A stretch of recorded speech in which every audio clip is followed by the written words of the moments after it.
And I'm lying back and it's just a beautiful starry night, so quiet, super happy to be there. Go to bed and about 4 a.m., 3 a.m., my eyes just bolt open. Like I am 100% alert and my heart is in my throat. I'm so disorientated. I'm like, why am I so awake? Like, is it a man? What's going on? Am I being attacked? And there were 3 or at least 3 lions that were calling to each other surrounding my tent. Welcome to the Seek Travel Ride podcast, where we share the stories and experiences of people who have undertaken amazing adventures by bike. Whether it's crossing state borders, mountain ranges, countries or continents, we want to share that spirit of adventuring on 2 wheels with our listeners.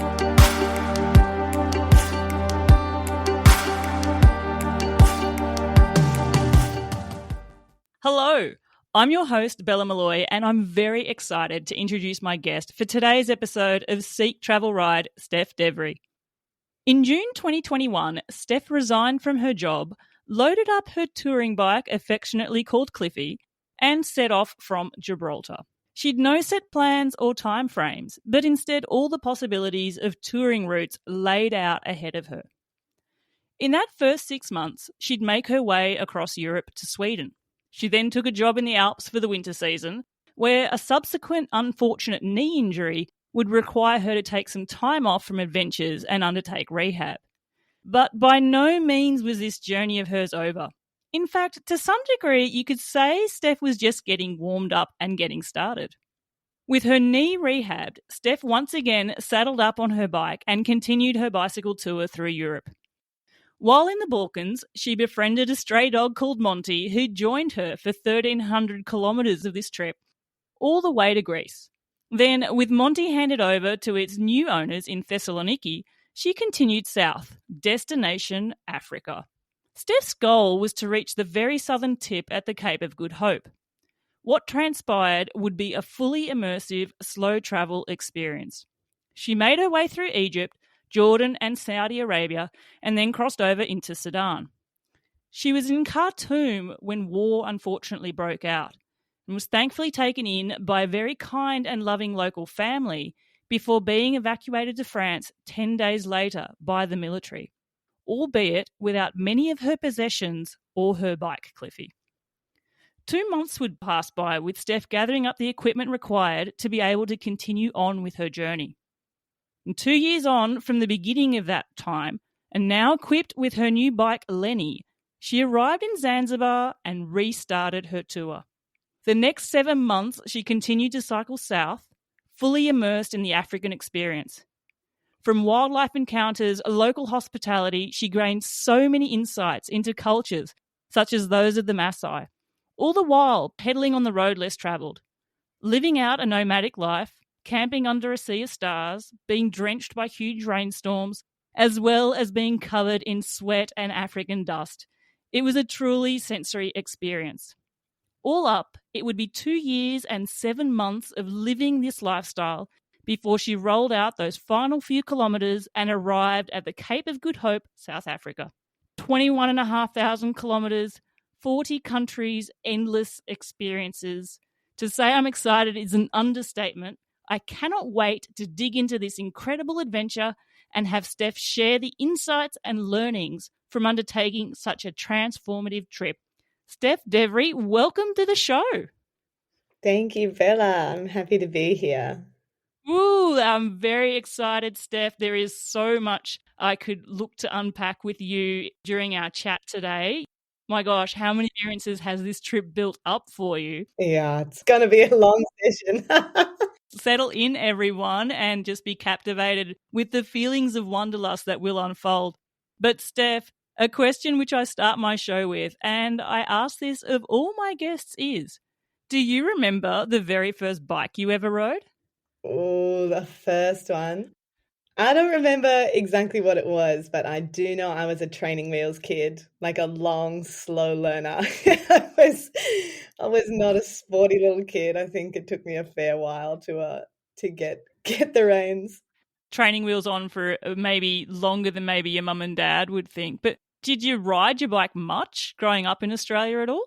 Yeah, I think I had a pretty typical Australian childhood. We were always outside, either running around on bikes. We'd strap them to the back of the car and take them on holiday when we were going camping. And yeah, but I wasn't in a cycling family as such, but yeah, we rode our bikes. Yeah, nice. So it was sort of just like mucking around or the odd occasional few kilometre trip on a holiday somewhere. Because Yeah. you grew up in Tasmania? I know, grew up in Sydney. I don't know where I got Tassie from. I'm not sure. Have you lived there or am I thinking of something totally wrong? No, my best friend lives there, and that's kind of my proxy house in Australia. So that's where all my address and that's where I go. So yeah, you probably got it from there. Ah, very, very cool. Sydney's pretty cool too, though. Beach life, did that feature much growing up? Yeah, the beach life, and we'd always go camping. We did lots of big road trips along the East Coast. So no, we were definitely an outdoorsy family. There's plenty to explore around Sydney. Wow. And then I guess, from one big city, Sydney, to fast forward, I mentioned you're a paramedic living in London. London is a massive metropolis of a city. Yeah. How long were you in London for? I was there for about a year and a half. I had some pretty poor timing and arrived 2 months before the pandemic broke out. So I worked much harder than I thought I'd be working, I think. My goodness, yeah. Like a lot of people that I've interviewed before, actually a fair few of my guests rekindled a love of riding bikes because of the pandemic and because of lockdowns and less people on the roads and things like that. But in a way, Steph, you would have been total opposite. You wouldn't have had time for riding bikes much during the pandemic. You would have been working a fair bit. Yeah, I was working pretty flat chat. And I moved from Sydney as a paramedic up to Terrigal, which is kind of a very slow beach town, very chill. And then I moved straight into, the beast that is London. I rode a bike to and from work, but yeah, the down days are pretty tired. I wondered, just looking at the timings of your trip, setting off there in 2021, 18 months since landing in London, but 16 of them during COVID times. I wanted to know, was it the catalyst for you to pack things up and actually set off on your bike in the first place? Yeah, and it wasn't, which is surprising because I think a lot of people think it was. I had planned it for many years. I think I started dreaming about it in 2018. And I always knew I was going to do a grand adventure, and I didn't quite know what it was. And I think 2018, thoughts started brewing, adventures started brewing. I was wanting to go a bit further afield and challenge myself. And I quickly realized that I think the bike is like the perfect tool for a big, grand, human-powered adventure. And then I started, you start looking at maps, and then you think, oh, what if I can cycle around Australia? And you go, oh, that's crazy, that's crazy.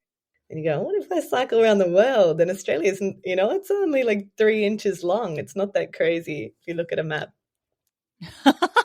Yeah, a way to make a country look small is just to consider the whole world and then just look at that country again. Exactly. I love it. That's a good little hack. And like quite legitimately, the reason why I went from north to south was because it all looks downhill on a map. Like there's no no sort of rhyme or reason for it. But I thought London was a good stepping stone. I had just become a paramedic really and worked for a year and a half in Australia. So I still wanted to sort of further this career path. But I thought London was a good stepping stone. I kind of sold everything I owned in Australia, but it wasn't this huge go out and now I've got nothing. It was like, okay, I'm going to London, and then from London, I'm going to quit and go on this big bike journey.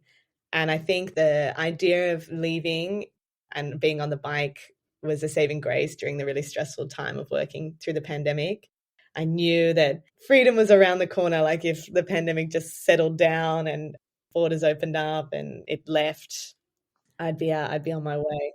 So yeah, I think the pandemic, the moment I got on my bike, like life has never been sweeter. It was just made it all the more freeing. Like I felt like I had this massive achievement on day one, just getting away from it all. So the pandemic and working in London really, I think, highlighted these beautiful, feelings of freedom once I got on the bike. I love hearing that. Like from day one, it just felt beautiful. And also just hearing that you'd had this dream for years. That's what got you through those hard times as well. Yeah, for sure. All this time to think about it, I have to ask the cheeky question then, like, setting off on a long journey, no set time frame, no set route plan. maybe had like a fluid structure, but nothing, no schedule day to day by any measure, I imagine. What do you pack for a trip that's timeless?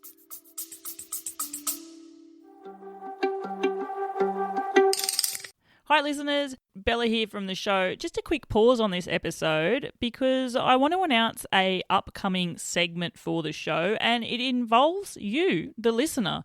As you know, recently I've been asking my guests to tell me about a day of their adventure, and I thought it would be quite cool to actually extend this to you, the listener. That's right. What I'd like you to do is to tell me about a day of your own adventure. I know many of you are listening to this because you enjoy your own bicycle adventures and perhaps you're even midway through one at the moment. Whatever the case may be, I'd love to hear about your own story. So how can you tell me about a day on your trip? Well, there's two ways. The first is to send me a voicemail. If you look at the podcast show notes, you will see a link that says send me a voicemail. Click on that link and it's as simple as speaking into your device and literally telling me about your day. I'll get the audio and you get to look forward to listening out to each episode to see if I've selected yours to be included on the show. If leaving a voicemail is not for you, then by all means, feel free to get in touch via email. My email address is podcast@seektravelride.com. Get in touch, let me know about a day of your own adventure. Okay, time to get back to my guest's story. Yeah, you pack ridiculous amounts of things, especially if you've never cycled before. You pack a ridiculous amount of things that you will never use in your life because you have no idea. And just slowly over months, you grieve this item and finally get rid of it. I set off, the original plan was the north of Norway to the south of South Africa. It was like Cape to Cape, which I had thought that I made up, like incredibly embarrassing. I was like, wow, I've discovered a new route. And it's like a very well-traveled route. Yeah, Nordcap, yeah. Yeah, but I had set off with everything packed for Africa, like years before I would get there. So I had and things that I would never ever use. Like I distinctly remember I had a 10-liter shower with me. I, I don't even know how insane that is, but I had no Imagine idea. carrying 10 kilos of water to fill it. I know it's like a 10-liter shower has got to be like 20 minutes long. Oh my God, did you actually use it though? Like even once? No, I never ever opened it ever. Like it was absurd. Oh, wow, a 10-litre shower. Actually, well then, let's go the other way. Was there a luxury piece of item that you did take with you, like non-essential but essential for the mojo? Or Yeah, everyone has a little secret one. I'm trying to think of mine.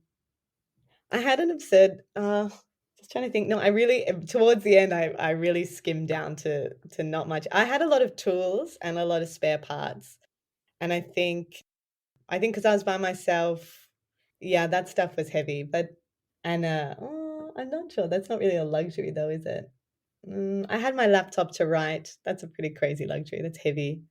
I didn't have any fancy socks or I don't yeah, it was pretty utilitarian by the end. a few people I know will take like a little thing of nail polish or something just to make them feel less gritty or something special Yeah, like that. I gave up deodorant like 2 days in. I Oh was yeah, really and then like embrace nature, right? yeah, yeah. Can I ask, just a hint, you brought your laptop to write things down. Do we all get to one day look forward to perhaps the writings and a story or of something of this trip, perhaps? Oh gosh, I really hope so. I'm really hoping too. I'm really, really hoping. It's a huge story to tell, and I have so like, just the amount of stories that I have is almost overwhelming to keep in my own mind. I would absolutely love to. It's just the reality of a very itchy-footed person sitting down and focusing for this long to write something comprehensible out. But I would love to. I think it's a story that needs to be told. I know certainly a few of my guests, and I've done it myself on, my gosh, I haven't taken trips anywhere near as long as you, but the longest one I've had is like a month. But I've started getting to the stage of journaling on that trip, maybe not daily, but even just the smallest thing. And you forget about it and then randomly you'll pick it up and go, oh my gosh, I remember that. Did you Yeah. have like a routine of journaling like for your trip or was it sporadic? It kind of related to how tired I was. Sort of sometimes you would just be absolutely knackered and lie down and be like, death is so close. Like I can't even lift my limbs anymore, you know?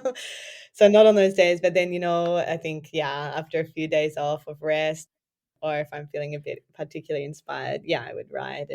And towards the end, I once I started to think maybe this book would really come to fruition, I really tried to stay dedicated to writing certain events down or people that I met and bringing more context to remember.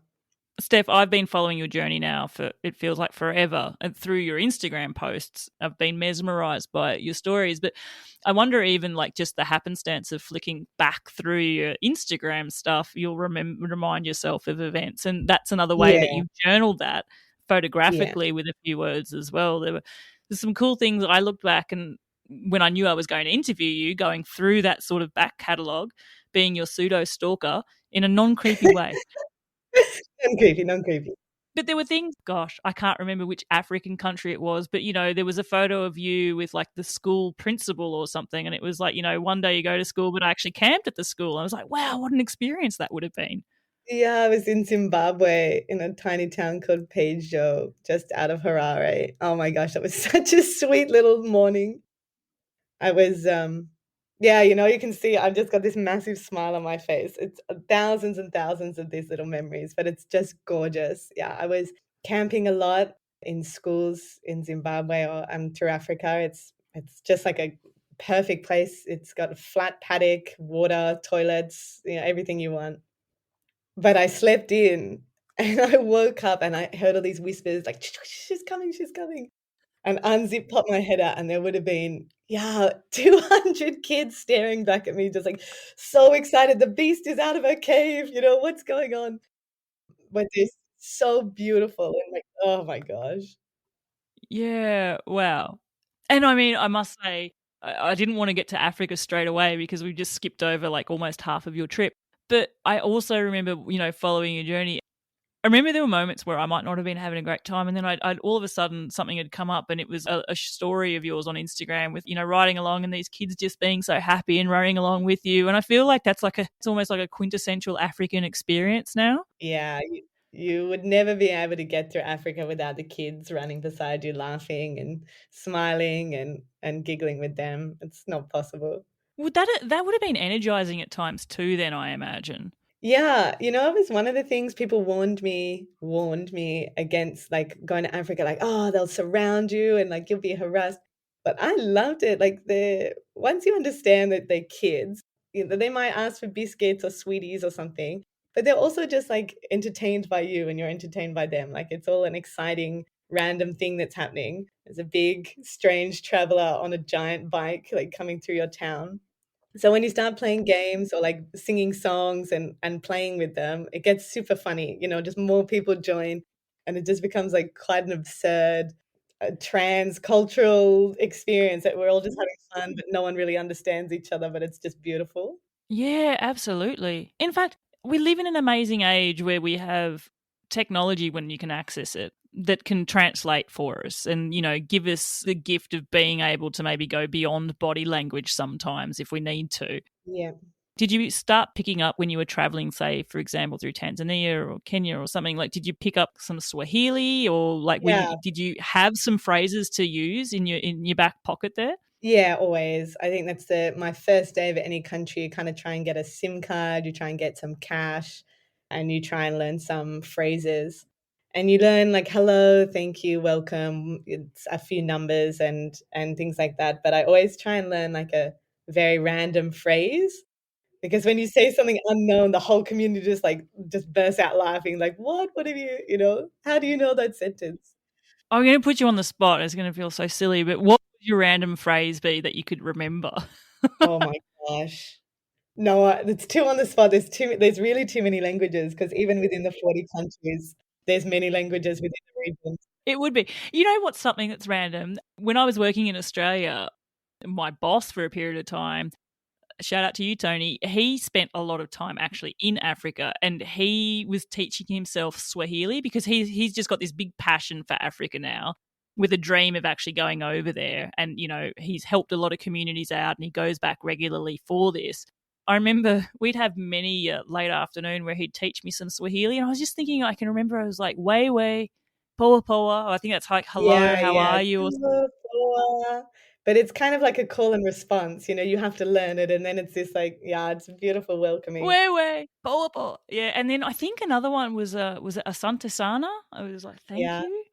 yeah. And while we go through Bella's language rememberings, the weird one that I remember, and I always thought it was semi like if I was riding in Africa, I think it was barabara, which I think, depending on how you said it, meant like dirt road. But Okay, anyway, well, that's that's important. we'll go through.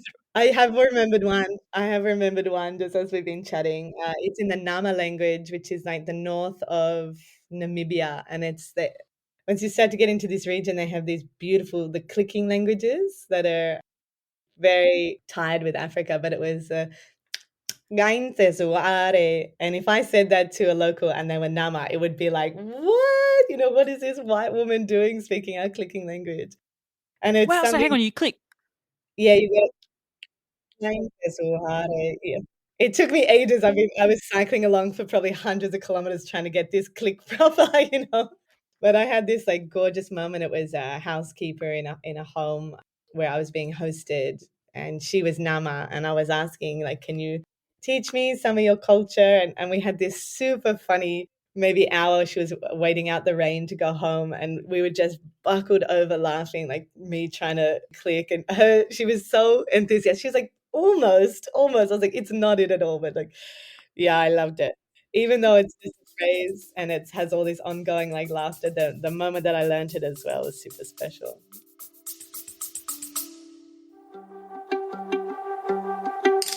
Hello, listeners. It's Bella here, host and producer of Seek Travel Ride. Many of you have recently gotten in touch with me to find out how you might be able to support the show.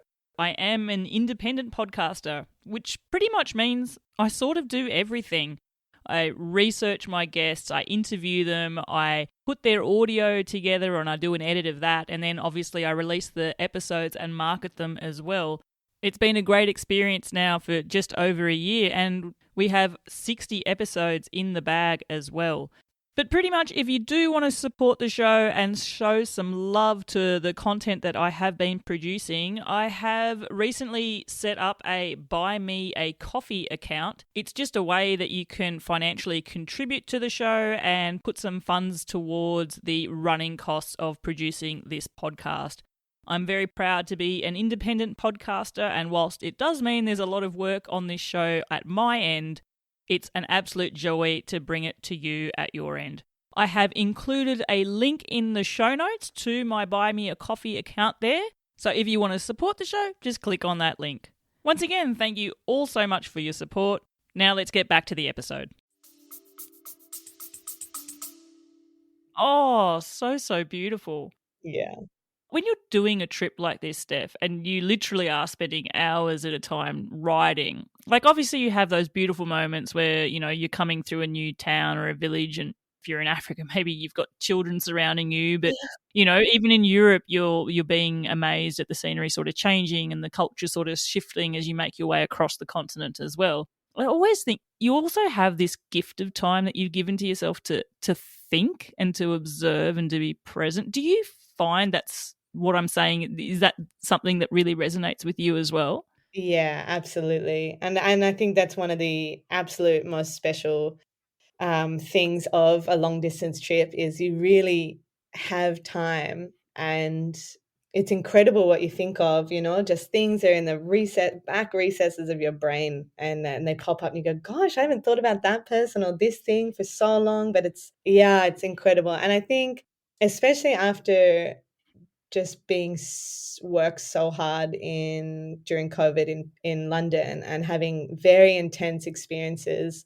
The first 6 months, at least, were incredible for me to be able to just breathe and to have this time to really process what happened and a whole bunch of things. You really get to think and also appreciate the little things that you're seeing, things that maybe you'd be distracted otherwise if you were traveling a different means or not there at all and not quite see.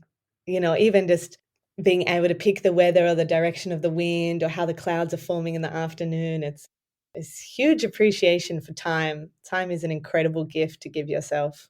Yeah, and you also start seeing patterns in different ways too. And I don't mean patterns like shapes and stuff, but maybe rhythms of, certain things. Something I observed generally on my bike, especially early mornings, is like there's a saying that's a wives' tale, but it's true. It's like red sky morning, sailor's warning, red sky night, sailor's delight. And for me, that held true. If ever there was an amazing sky in the morning, I knew bad weather was on the way. Yeah, yeah. But conversely, if there was a red flaming sky at nighttime, I knew it was going to be beautiful, clear, nothing too bad on the way. It was going to be a calm evening. Yeah. Does that resonate? Someone who spent so many nights in a tent under the stars, did you find that rang true for you as well? Yeah, yeah, yeah, yeah. I did.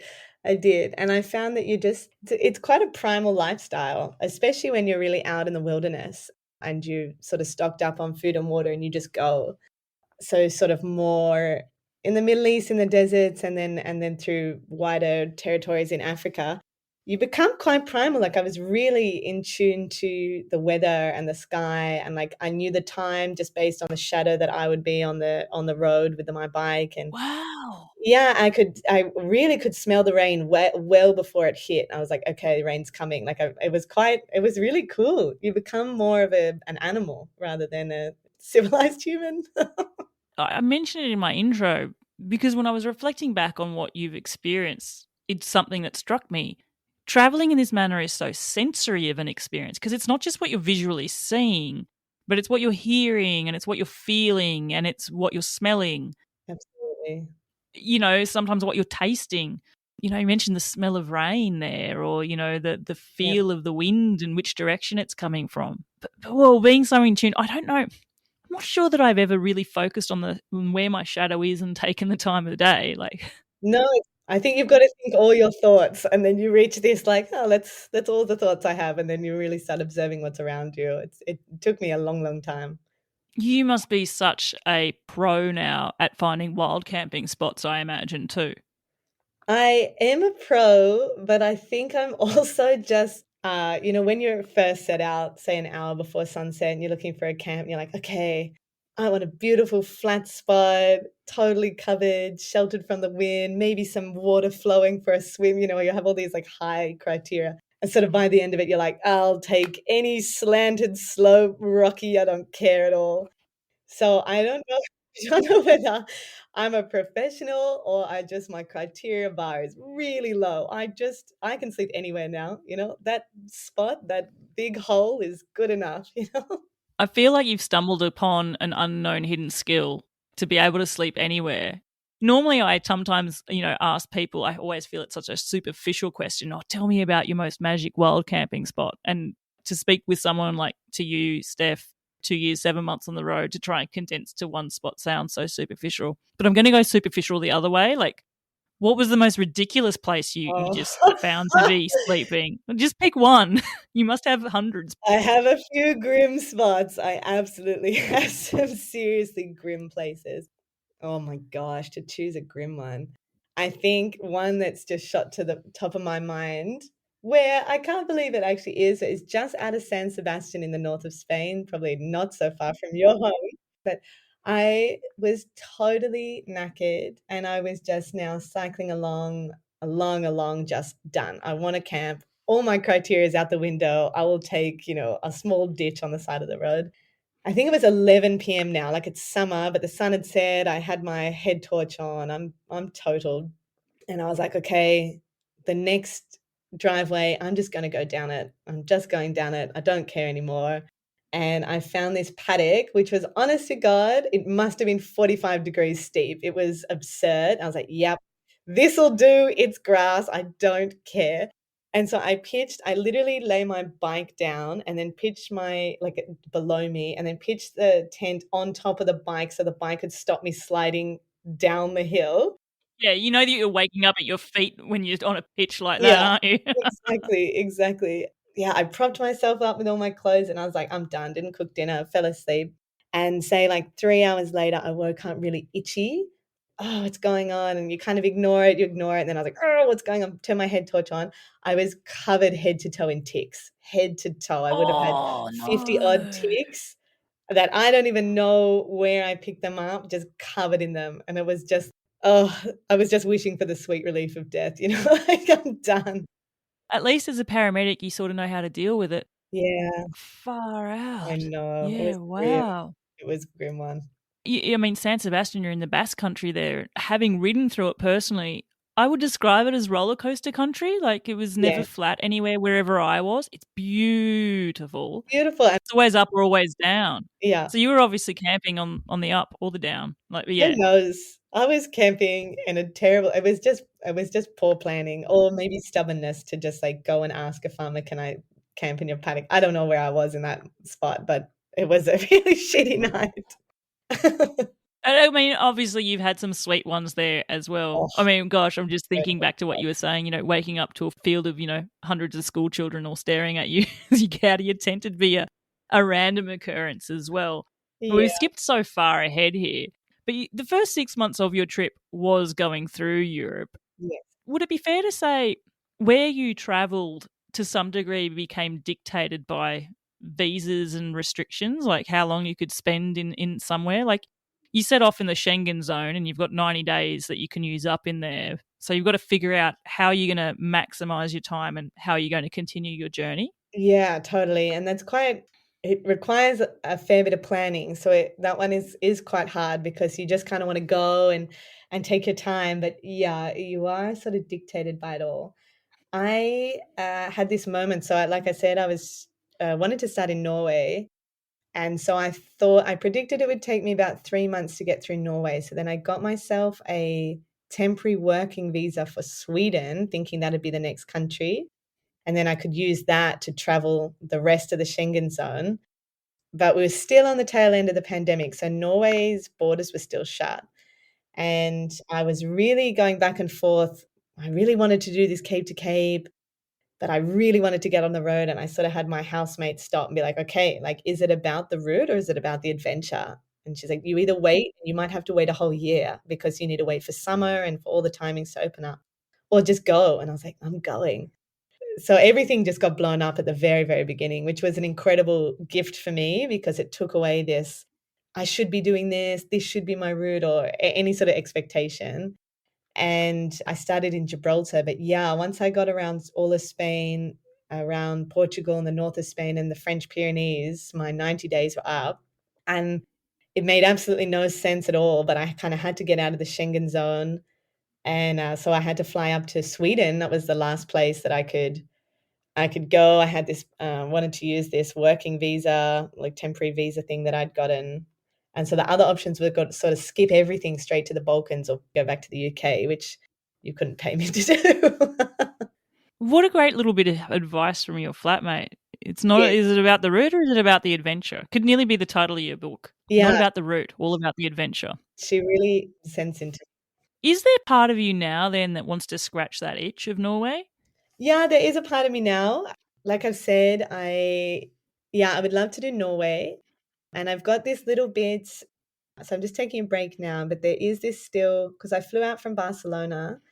And so I have this bit from Barcelona to Geneva that I haven't done yet, and it's the French Alps, which is just gonna be sensational. So I will do that this summer, and then Norway is on the cards. The only problem is Norway is, like, wildly expensive, and I've just been cycling for so long, so my budget is pretty slim at the moment. Norway is ridiculously expensive, and Switzerland too.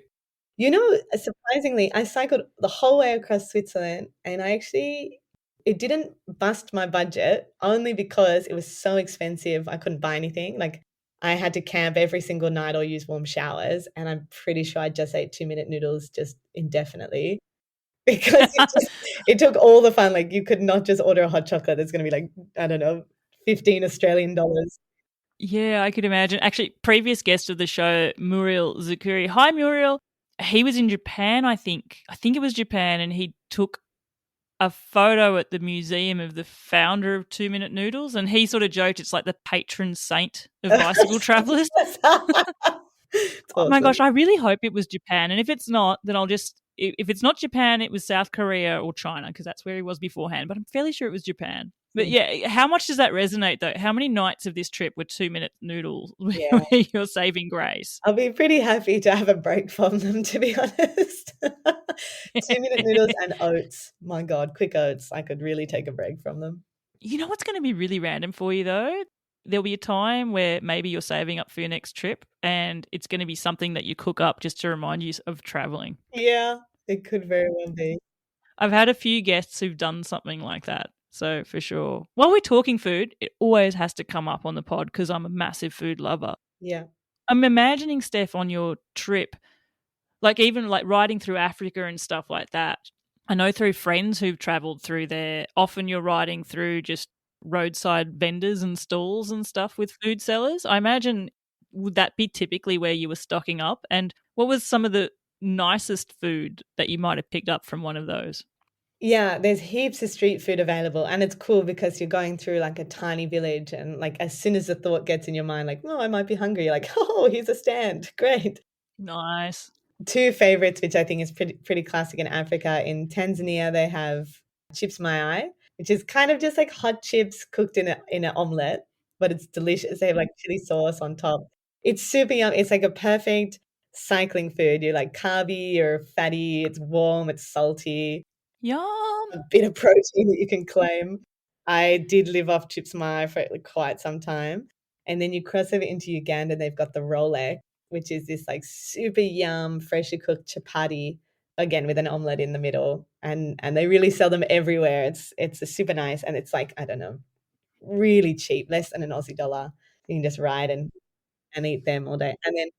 And in Tansy as well, oh, the fresh fruit stalls, you can just roll up and there's pineapples and watermelons and massive avocados and any fruit, like, oh, it's just delicious. It's a delicious journey. I remember someone telling me too, like the bananas are also different over there as well. They've got really small sweet bananas. It's delicious as well. Yeah, and like really starchy ones as well. Yeah, and they make motoki, which is like it's like a starchy mash. It's amazing, like just the insights of learning about a place just through its food culture too, though, isn't it? Like there's so Yes. much you'd never learn in a book. It's going there and experiencing it, isn't it? Yeah, and the smells and the scenes, and I think one of my favorite parts of these little vendors is that you kinda get welcomed. They pull out some plastic chair that someone else was sitting on, they've kicked them off, you know? But you sit on this chair and you're eating your chips mai or your Rolex, and somehow you sort of blend into the furniture, and then you just watch life sort of unfold, but from this very local perspective. So you're behind the chef who's cooking, and all the kids that are coming up with their coins to buy like a hot treat, or a grandma that's come to buy a chapati for the evenings, or just watching life unfold is a really cool little window. One of those things you can't sort of plan to do. You know, there's people in this world that love to plan every single detail of a holiday. And look, that's for them and that's great. And they have like, oh, I want this experience or that experience. You Yes. can't plan on a trip and go, I want to be the person that gets sat down at the plastic chair and gets to watch life go by. Like it's not No. even an experience you know exists at the time. Yes, exactly, exactly. I think there are only very small areas of Africa that you could strongly plan through, especially not this sub-Saharan belt, like, that is just pure chaos and adventure through there. You just never know what's gonna happen. It's super wonderful. Yeah, absolutely. Now, Steph, I mentioned in my introduction, like your first few months, we sort of talked a bit briefly there through Europe. And then you did manage to go from Switzerland. I think you scored a job in Megève Yes. at a ski lodge, which then meant that you actually had to cycle through some grim winter weather to get there, right? Yeah. Oh my gosh, that looked absolutely nasty. What did you just freeze every day or did you find some way to keep warm? I've lived in France for a bit and I know what damp cold winters are like there. Yeah. It might not be Canadian -30. It doesn't need to be because it's cold. It's cold and it's wet. And, like, it would either be rain that sits about 1 degrees, so it just you're soaked but freezing. It was some really cold, I think, because I went from Barcelona, it must have been October.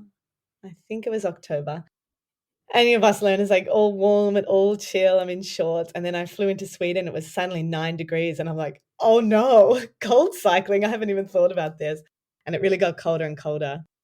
So yeah, to stay warm, I think I just ate like maybe double my weight in croissants each day. But yeah, it was cold. It was cold. I was camping in the snow and cycling in blizzards with my skinny little tires. And in between there, the saving grace was warm showers, the cycle hosting app, which I'm sure everyone knows about. But you'd be welcomed in to this warm, beautiful home. There might even be a fire lit and someone's got hot soup on the stove and like cheesy bread. And oh, yeah, the warm showers really, really brought me through. Oh gosh, it would do. And actually, the closer you get to the Alps, the more cheesy influence the food would get too. Oh, yeah. Yeah, yeah. Potato dauphinoise and raclette and Oh, yeah, yeah, yeah. all that goodness. Oh yeah, injected into my veins. Absolutely. Absolutely. But we were talking about unexpected things you can't plan for. Something unexpected that did happen to you that you'd never want to plan for is you hurt your knee. I think you ACL injury. Yeah. I did so well, like, this whole, like, planning for the experience. While I was cycling across Sweden, because that was the last country that I had this residency visa, it was the last place that I could get a visa for to work in France. So as I cycled across it, I was organizing visa interviews and getting this visa for France. I got it after like a big, big effort. And then I was doing interviews on the road. Like I'd organize an interview, then go and steal someone's Wi-Fi, like standing out the back, stealing their Wi-Fi to do a professional interview for these jobs.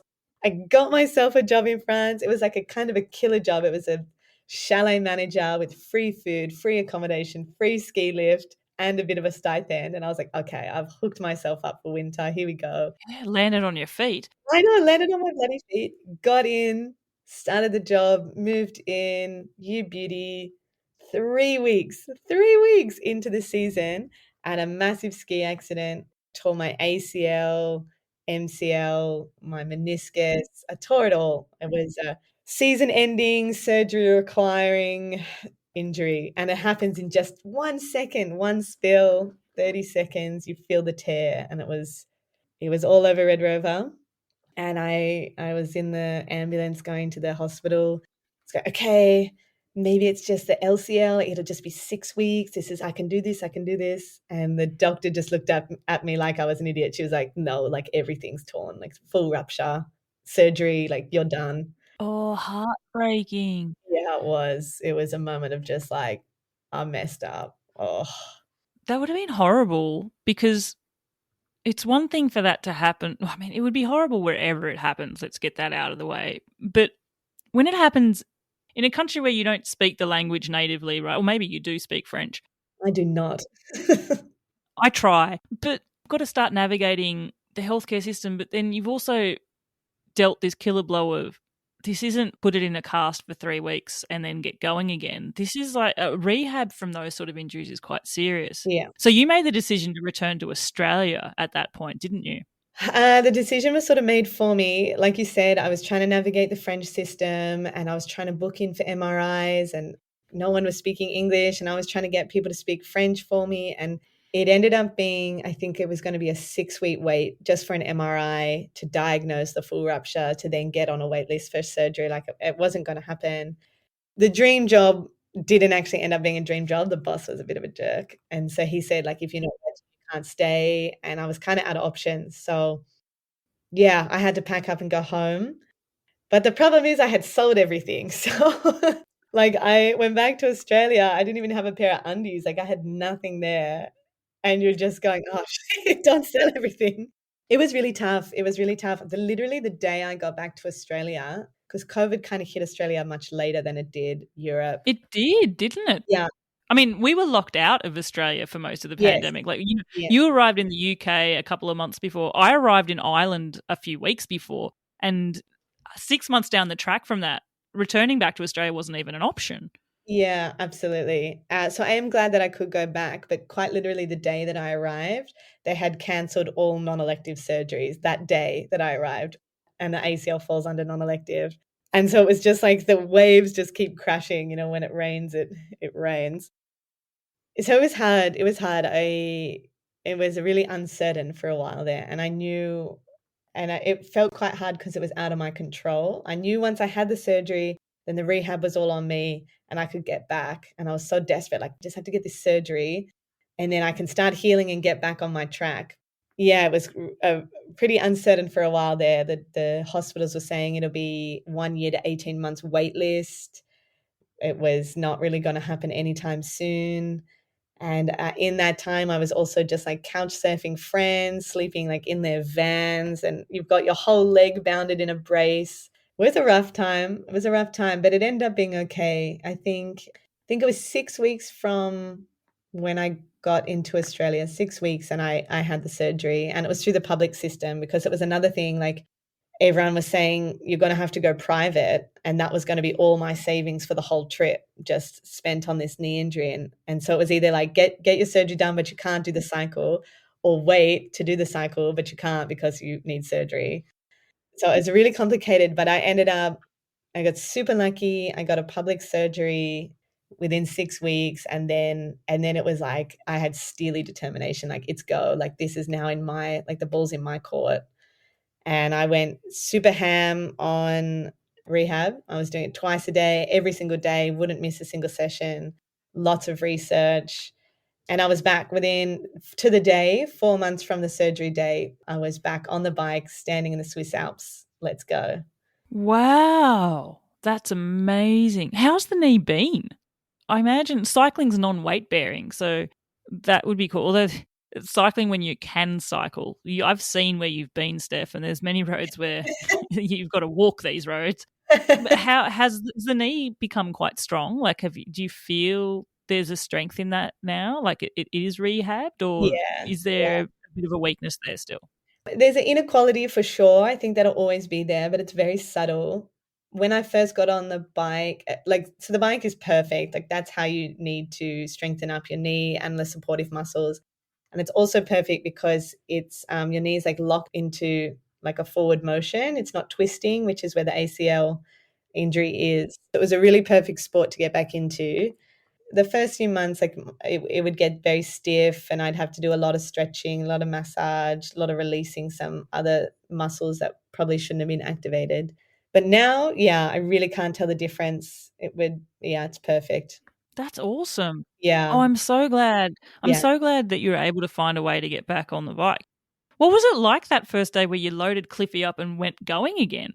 It was super nice. It was, yeah, and really, it was only 1 month later than I would have started after the ski season. So I was really fortunate. I still got the summer and all the timing sort of worked out. But the renewed appreciation of independence after being like so disabled, and just, I couldn't even get on a bus, like the bus would drive away and I couldn't even run like, 10 meters to catch it, and just watching it being, after going from so physically independent to just everything was so difficult. Even just walking around a supermarket to get food was tough. So the appreciation of being independent and the appreciation of my body being so capable was incredible. And I still haven't lost it. I still wake up and be like, hell yeah, buddy, get going, get up this hill. Yeah. Can I just say, I mean, I know we're talking physically about what your body's been able to achieve, but my gosh, your inner talk, if it's not there now, it thoroughly deserves to be able to look back at what you've done and go, hell yeah, Steph. Wow. Yeah. Honestly, I don't want to sound, cliche is not the right word. I don't even know how I don't want to sound, but I fully mean it when I say your story is inspirational and you have 1,000,000% inspired so many people, especially women. And I know this because they get in touch with me to say this. So many people request, when are you interviewing Steph? I'd love you to Aw. interview Steph. Hey, do you know about what she's doing? And I'm like, yeah, hell yeah, I'm on Team Steph here. This is awesome. But do you have that self-talk of pride within what you've achieved? Or is this achieved is the wrong word because you're still journeying on, aren't you? Like, this is just a pause button for you. Yeah, we're all still journeying, but I'm super proud, and, like, I've become my own best friend on this journey, and I'm super proud. Like, I got to the end, like, "Yes, you did it. Hell yeah," It's maybe not like, "Oh, all your challenges and you've risen against it," but it was like, "That was gnarly. That was a big dream, and I could have easily just stayed a dream, and I wouldn't let it." At each step, sort of the knee and Sudan were big, breaks, like sort of big disturbances to this Huge. journey. And they could have easily just been, okay, like I've had this crazy journey, let's settle here. But I was like, no way, and I'm really proud. I'm really, really happy. And I think the other thing, Steph, also is like you've had this dream and you found a way to make it a reality. It's definitely a question which I get asked from listeners of the show, especially when I interview solo females. And I know that I have this as a woman myself. There's a perception that doing this type of journey as a solo female in certain areas is a no-no. And I feel like you're a great example to highlight of, well, actually look at here. And Yeah. notwithstanding what happened in Sudan, I look at areas where you've traveled and I know so many people would be like, that's a no-no. Saudi Arabia is a clear case in point. Yeah. How many people would think that Saudi is a place where women should be traveling at all, yet alone on their own? Yeah, And did you face this a bit through your trip as well? totally. And you're already, like on a baseline, you're already a bit maybe scared or nervous, or like you don't know. Everyone's a bit afraid of the unknown. And then I think for women, we just get all this extra. We get everyone sort of vomiting their fear onto us as well, like projecting this fear, like, oh, but you won't be safe as a woman, but you can't camp, but you can't do this, but you'll be attacked, but this will happen to you. You'll be robbed because you look vulnerable and you're weak. You can't defend yourself. All this insane like regurgitation straight into your face. And it happened a lot, a lot, a lot, a lot. And I love that I have sort of evidence now. I've been through 40 countries over years, through Africa, Middle East, Europe. I've had an incredible time. I haven't had a single incident at all being a woman that I felt threatened ever. And that is now like evidence for me. I love to be able to tell women, like, absolutely not. Like, there is a version of this adventure that is just an incredible journey. And Sudan is a completely sort of different. It wasn't at all because I was a woman. It was civil unrest. This can happen to anyone. It was nothing. I wasn't threatened myself. It was just, you're in the middle of a war. So it's a different sort of kettle of fish there. And it's hard. It's really hard for women because you have to reflect all this fear from other people, plus sort of deal with the fear within you. And at the same time, have all this like false confidence to pretend like I'm going to be okay. But you don't really know, and you're afraid and you feel vulnerable. And then everyone's telling you are vulnerable. And it's a big challenge to be like, to keep your cool, I'll be okay, and just really believe in humanity and that things will go okay. And yeah, it's a big challenge, I think, and it's quite women specific. And it makes me super happy. I have had lots of women message me and be like, wow, I saw this. So I'm either trying my own solo bike trip, or I'm trying camping in the wilderness for the first time, or I've been on a hike by myself for the first time.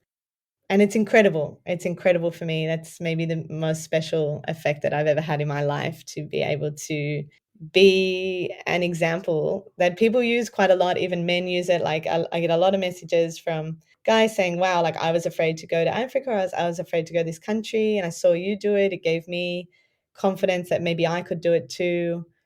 Yeah, so it's wonderful, wonderful. But Saudi Arabia was a really unknown country. Absolutely. The tourism had not opened up for long. I think it was 2018. And there wasn't that many people that had been through Saudi Arabia. And I certainly solo, unmarried, white women on a bicycle was quite a bit like, gosh, how am I going to be received? And it was a very big unknown. I crossed the border. I had a headscarf on. Like, wow, I don't even really know how conservative this is going to be. Am I going to be cast out as like a how dare you? And I didn't know. I crossed the border, like trying to like look at everyone, like, okay, how's this going to be received? What's going to happen? And Saudi Arabia was one of my all-time favorite countries of all of them, of any that I've visited. It was incredible. I can't speak so much for the government, but on a grassroots level, as always, the generosity and the kindness and the support of the people was it was nothing less than mind-blowing. It was it was I couldn't pay for any food. I would never have a problem finding somewhere to stay. Like, you were just always welcome. And just 10, 15 cars every day would stop to give you snacks and gifts and welcome you to their country, to cheer me on. There was nothing at all about being a woman alone. Like it was more, wow, you're doing it. It's possible that a woman can do this. Like it was kind of shattering some ceilings, and it was all supportive. It was beautiful. It was really beautiful. Yeah, and I have to say, I've been fortunate to interview a few people now who've travelled through Saudi, and I'm thinking of Helen Dainty. Yeah. I mean, she's carved out a way for her to perpetually be travelling on the road. And it was something that she said that struck me as well, is like she almost feels embarrassed of what her own inner perceptions of like Arab men were like Yeah. before she travelled there. Yeah. And it is just that media, that Western focus on what to expect and, oh, it's going to be scary and bad being a woman in this country. Because she says it was the furthest from the truth. Like she just was overwhelmed with hospitality. I know when I spoke with Madeline Hoffman, she hadn't been through Saudi yet, but I know in speaking with her since and watching her journey play out, it was exactly the same. And I've had other guests say the same sort of thing. And that seems to be your exact experience as well there, Steph. Yeah, totally. And that's another thing, like women inspiring women. Like Hells was in Saudi just before me. And I was very closely watching her and speaking with her, being like, well, if she can do it, like, why can't I do it? And then I hope that I've done it. So why can't, someone else do it? And then the more trails, like the more tracks that we mark on this feminine trail, more people will realize that it's okay for women to travel alone. And it's actually in Arabic based countries in the Middle East, I found being a woman was actually a massive asset because of the cultural differences. Women are allowed to come straight into like the inner sanctums of the home. You can interact with not just the men, but the women as well, with the children. It opens up so many other facets of society because you're a woman. It's incredible. I had a lot of couples and a lot of single male cyclists message me, be like, I'm actually really jealous of your experiences. Like that hasn't been as open as me, or they haven't been let into the homes, or they haven't had these special little sit downs with a whole group of women to understand their lives. And I felt really, really thankful to be a woman alone in the Middle East. It was an advantage at some points as well. Absolutely. Did you find then, as your trip went on, you sort of hinted that inner voice of you've got so much evidence that it's okay to do this? So did you find that the fears that you had at the start of the trip, did they melt away a little bit, or do you still have to have the self-talk sometimes yourself too? Yeah, no, they do melt away because you start to see things as they really are rather than what you've perceived them to be. And you've got all this evidence to back you that things will work out. And it's the same, like when I left, I thought like, oh, what if the bike breaks? I don't know how to fix it. What if this happens? What if this happens?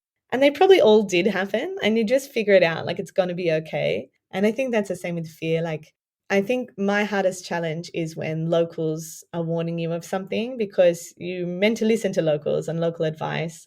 But I think I've learned along the way that you have to take that advice in context. So if a person is saying it's not possible to camp somewhere, but they've never camped a day in their life, maybe that advice isn't 100% going to be accurate to your situation. If someone says there are rebels down the street, well, okay, I'm going to listen, like they've lived in this town for however long. Take the advice with context. That's such an amazing insight to sort of think about. It makes sense when you say it out loud. Yeah. I can imagine it's only the experience of traveling which gives you that intuition to sort of question stuff like that too. Yeah, it happened in the Middle East a lot. Everyone's very afraid of wolves. It's a really big thing in the Middle East. They're not so outdoorsy. Camping's becoming more common, but it's not sort of your standard, not like Australia where everyone sort of has some experience camping or whatever. And at the beginning, everyone's saying, no, no, you can't. It's super unsafe, la la la. And I'm thinking like, is it unsafe because I'm a woman? Is it like what's unsafe? And you really have to be like, why, like what's going on? And they're like, the wolves. And you're kind of like, man, I would kill to see a wolf. Like, I'm okay with I the love wolves. it. And so you're okay.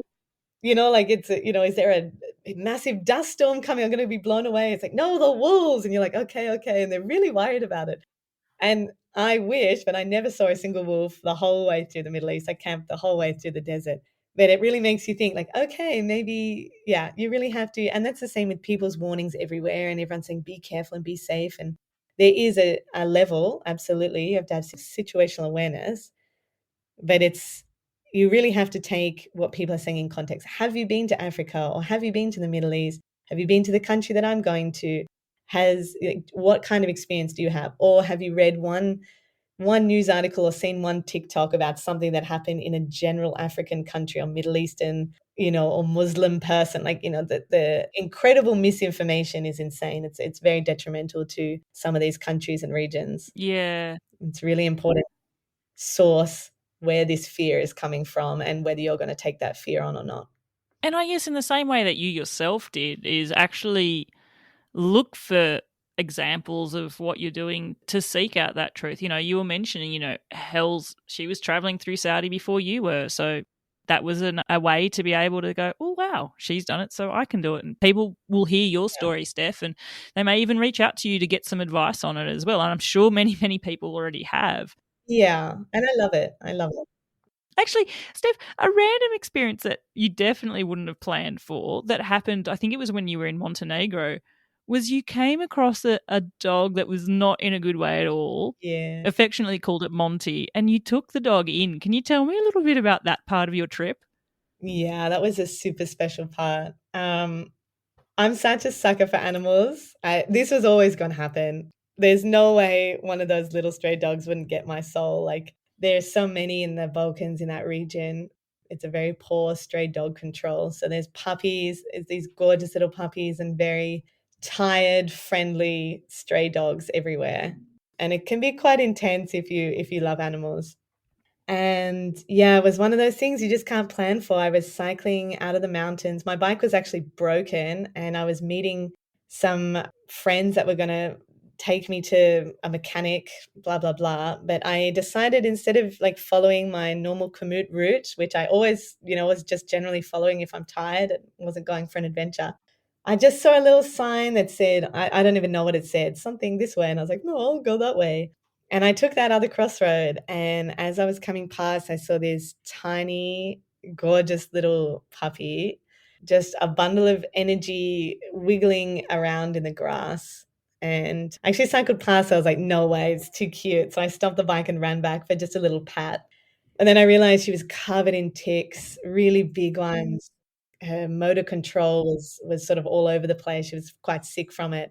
And from that moment, that little thing had me. She looked into my eyes, she gave me a little snuggle. I was like, "Oh, no, I'm invested. Like, I'm gonna help you." And it turned into this huge adventure. It just blew this whole part of the trip, like, in a different direction, and I found a very good friend in London who would adopt her, and we ended up getting her, like, microchipped and vaccinated. I stole a grocery shopping basket and just zip tied it to the front of my bike. How good are zip ties? This is what you need to bring them for. Yep, zip ties. I know. And this little thing, and we cycled off together out of the mountains, and, we had this incredible 6-week, 1,300-kilometer, 4-country big adventure together, and she just lives this beautiful, happy, privileged life in London now. And yeah, she's super happy, and it's incredible to watch. There's got to be a part of you that's like really itchy to go and see Monty again, right? Well, that was the one good thing about being evacuated after Sudan, is I was pretty lost for places to go and what to do. So I went back to London because I have a lot of old flatmates there that I could sort of bum around with. And I got to see Monty again. We got to be reunited. And it was beautiful, but I was so fragile after being evacuated. I was like, if this dog does not recognize who I am, and she's been like this critical point in my life, like, I'm gonna have a meltdown. But she did. We had this beautiful moment. She recognized me and we were hugging, and it was super fulfilling. So I would have been a mess with that. I was, absolutely. It was beautiful. Dogs live for you, don't they? Yeah, They understand love, and then they're so loyal and they live for you. yeah. But she's so loved. Like, her family, just she's so, so loved and cherished, and it's just a really happy, wonderful story. So serendipitous. Yeah.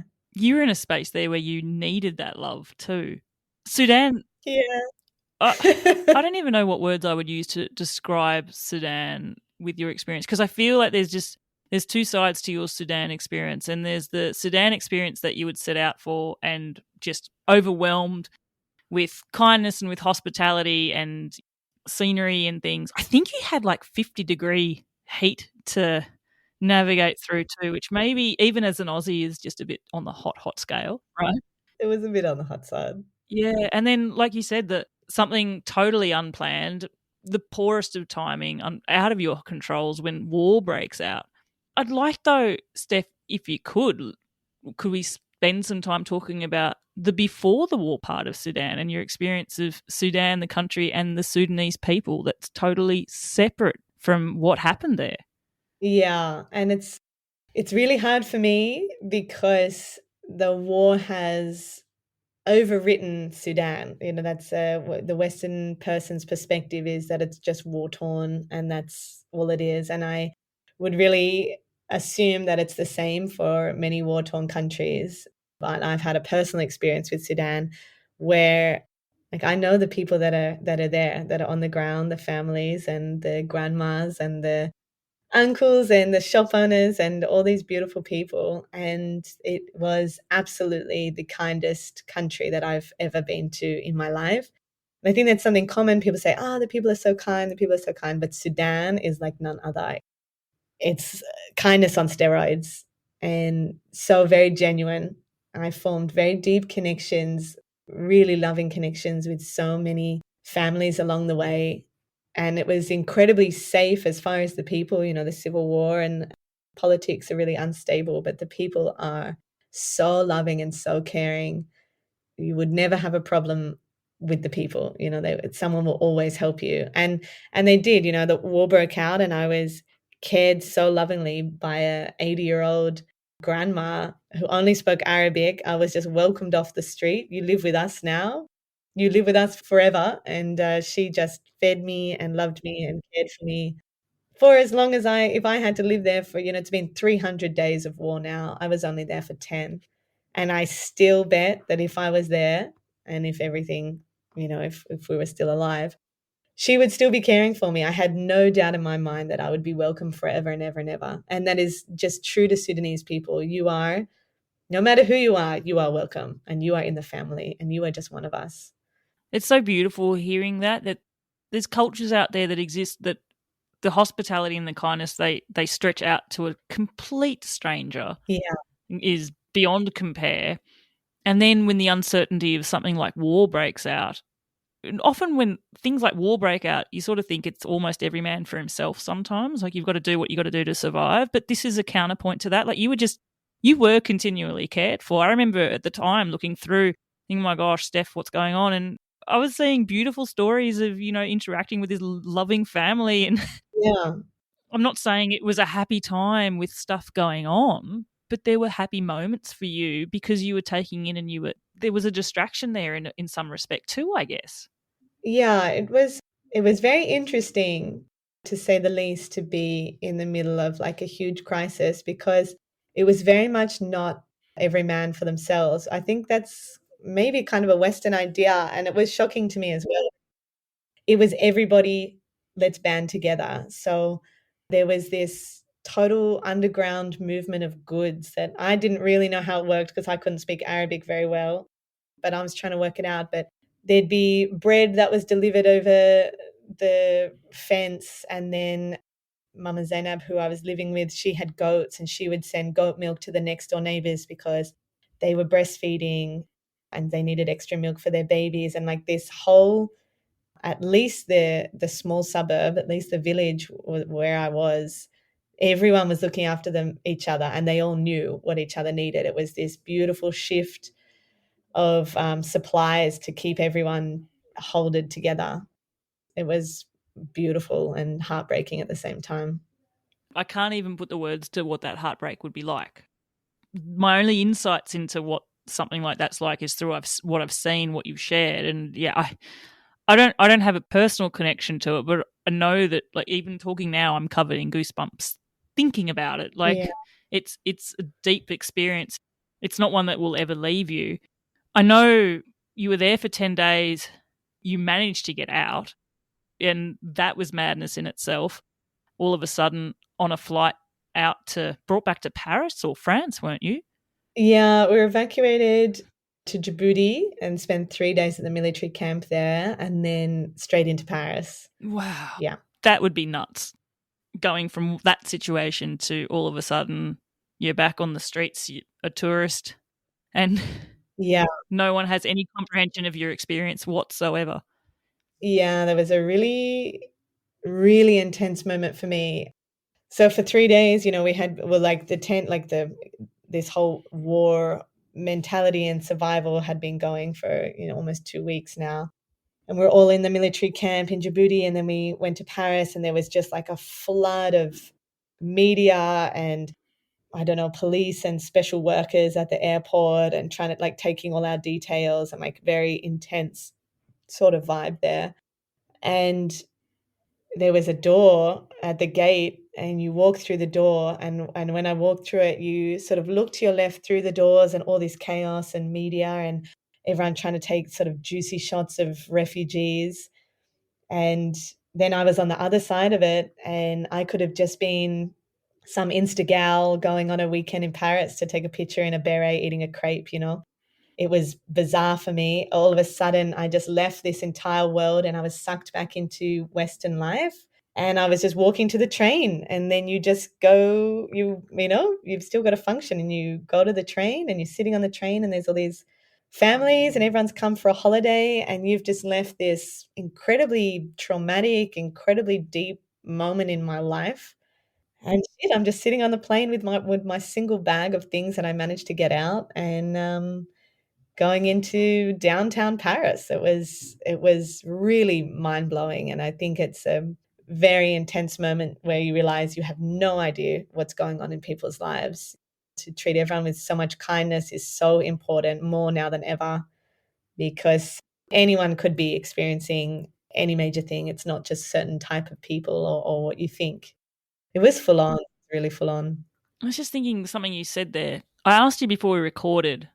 I thought it was a ridiculously hard question when I asked you, but if you were to be able to describe your experiences of this trip and only use one word, what would it be? And the word that you told me was kindness. Yeah.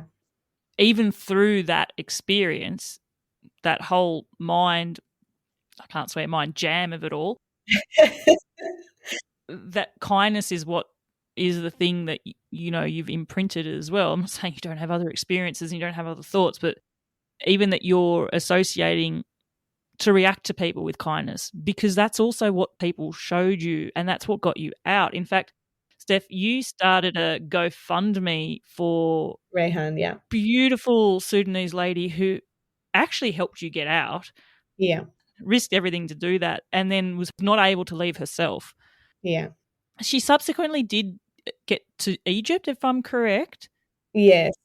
Yeah. And then you set up a GoFundMe, which has really helped now, I guess, put her life on a different trajectory. Do you think that would be correct to say? Yeah, it's for sure helped. It's been a collective effort with a few people. She's super wonderful. Rehan's incredible. She's just a total powerhouse, a really independent, strong woman, and someone that deserves a chance. And it's very exciting to be a part of trying to get her that chance. She's just landed in Paris yesterday, and it was a really horrible moment to leave her behind. It was one of the worst moments of my life, really. But through a series of events and help of others, she managed to get to Egypt and she was really struggling financially. So a few of us have been trying to raise some money for her.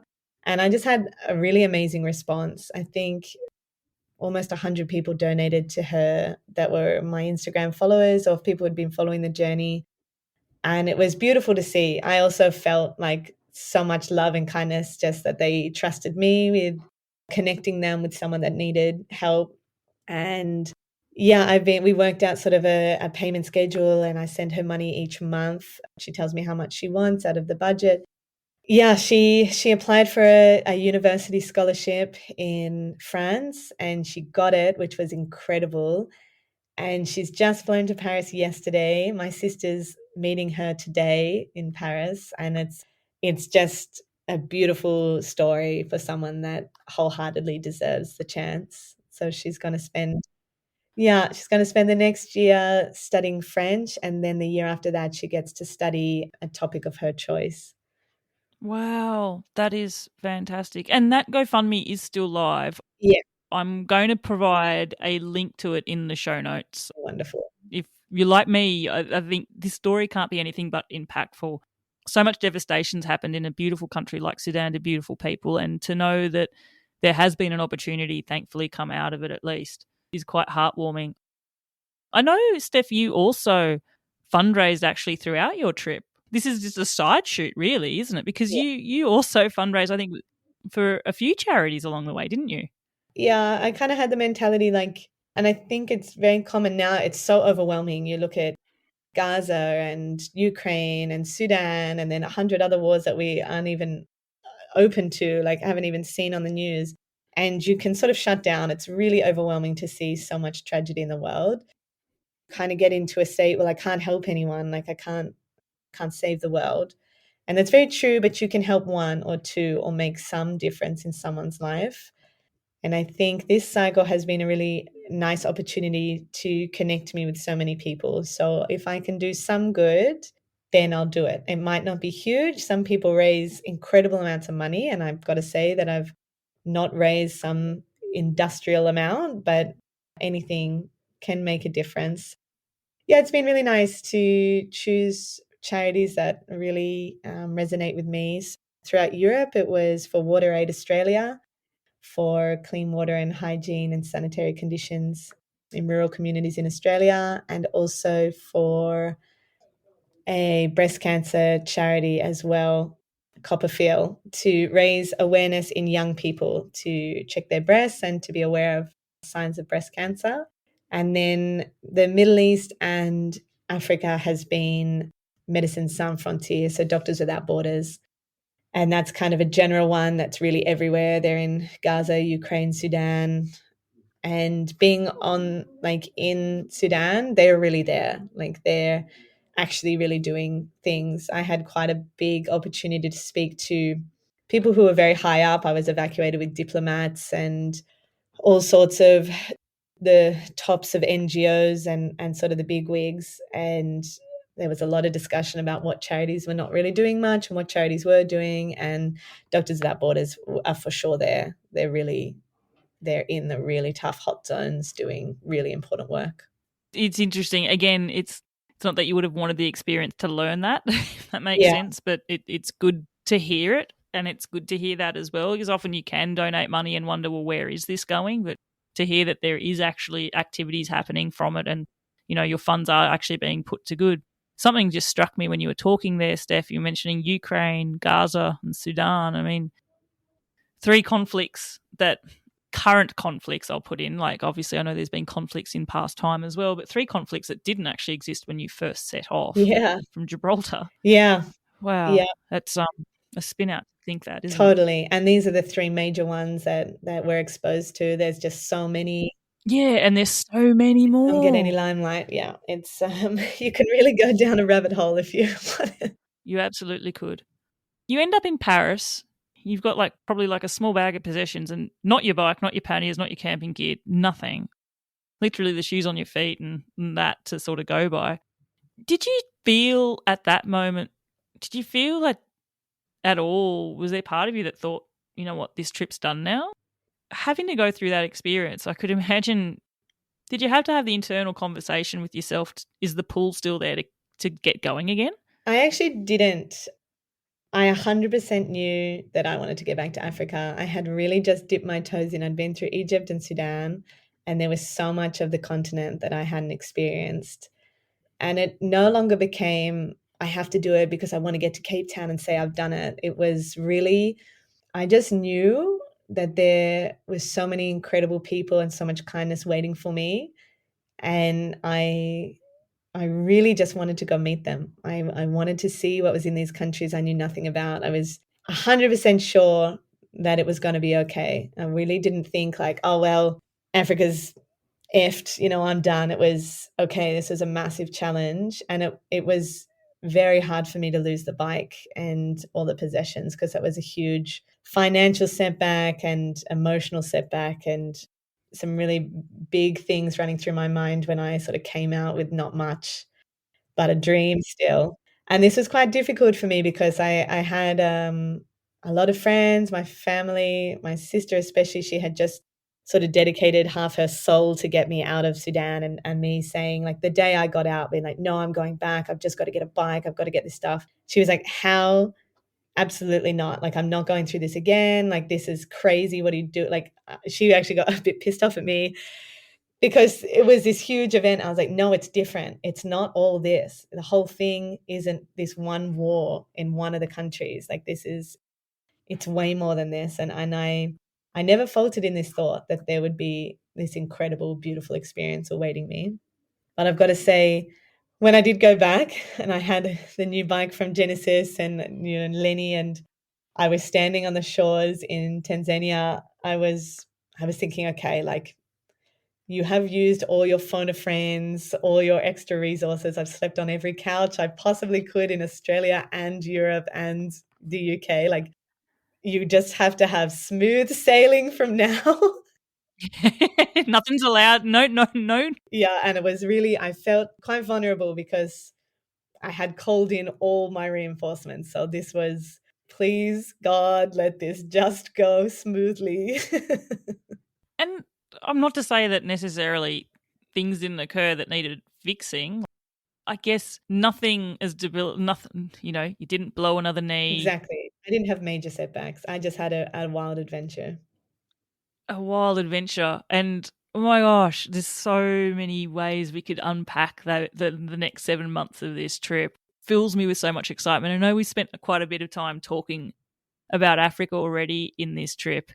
And for those looking for some wanderlust in Europe, Steph did travel through there, and I invite you to look through her Instagram stories of Europe because I know there's so many beautiful stories we just glossed over. Yeah, As the host of the show, I want to learn more about Africa. So I'm going to be selfish and focus more in on that if that's okay.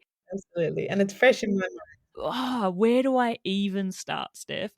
I guess there's also, when you came back from your knee injury and you was talking about the first day back, you just felt happiness and freedom again. And you were like, yay. Yeah. Did it feel like that? Other than that, nothing's allowed to go wrong. Did you have that inner happiness again too? Like, did you find that vibe again when you set off?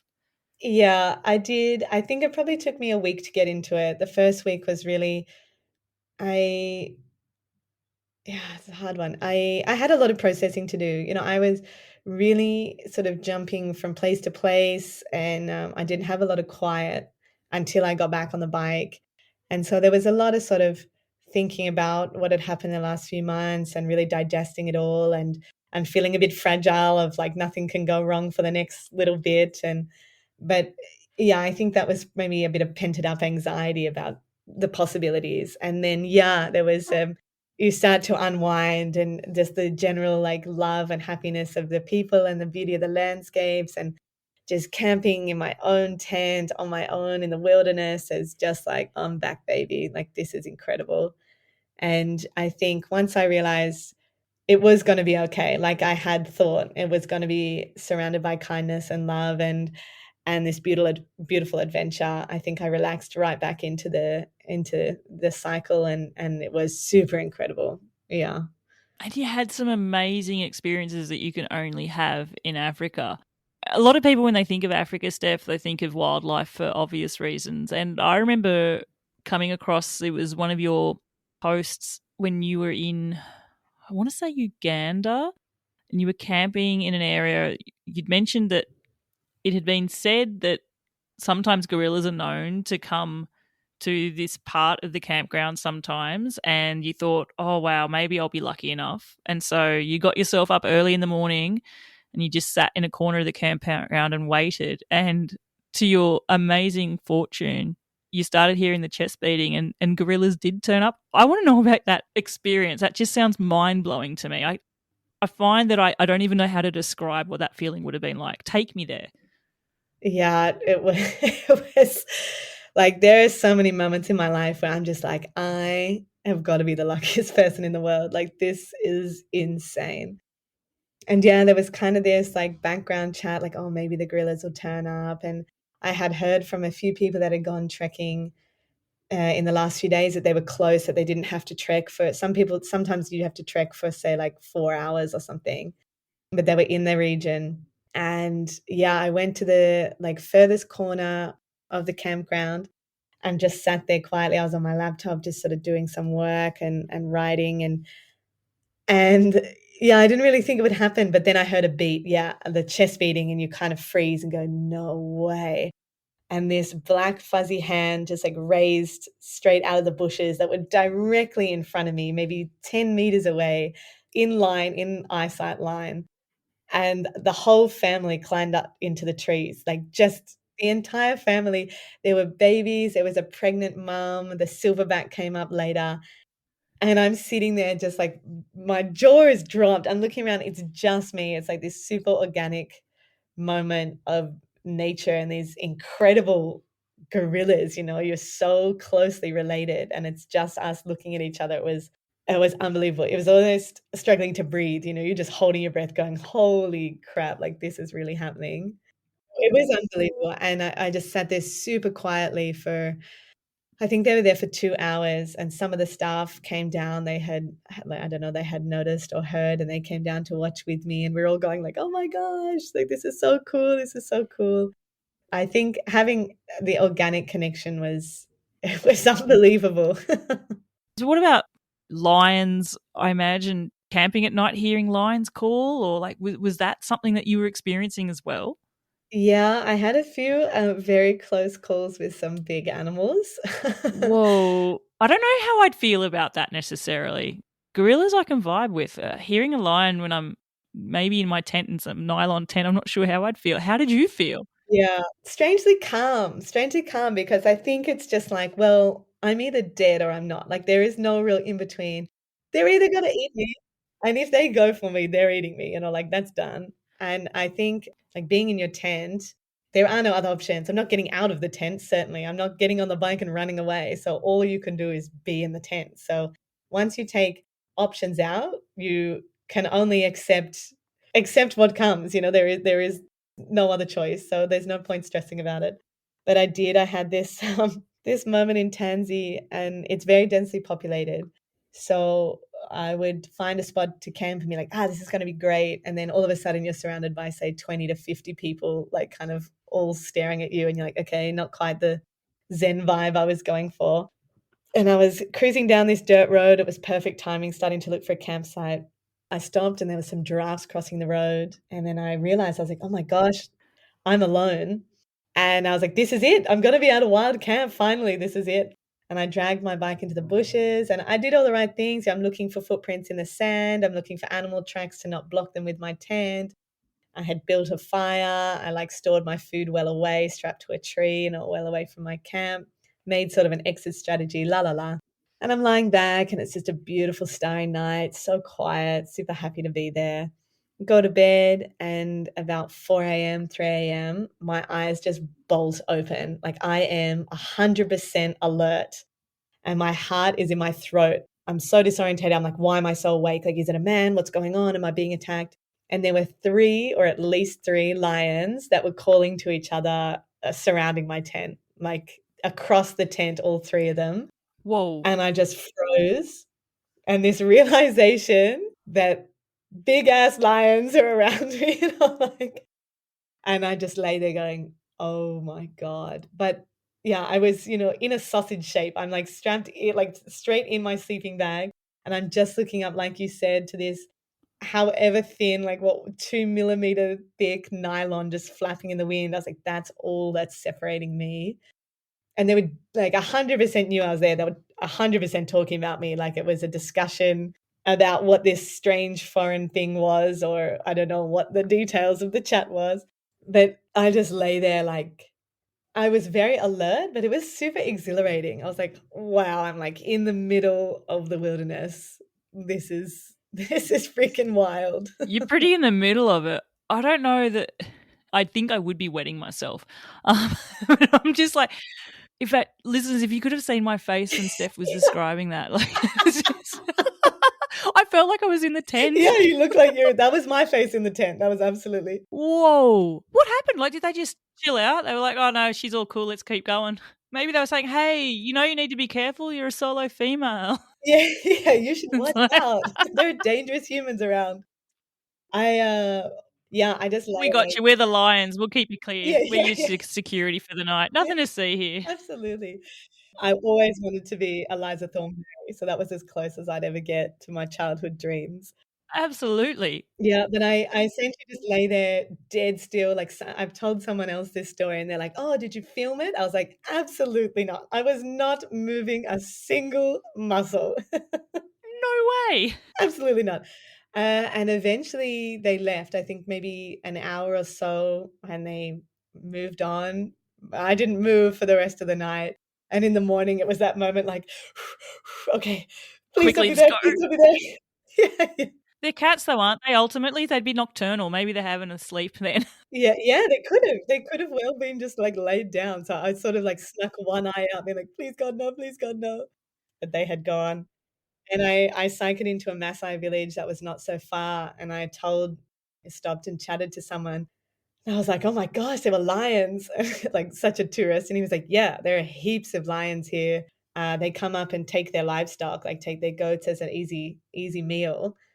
Because I had assumed it was during migration, I assumed I was like, "Oh, well, there's heaps of antelope, all the lions must be eating antelope, that's what they do."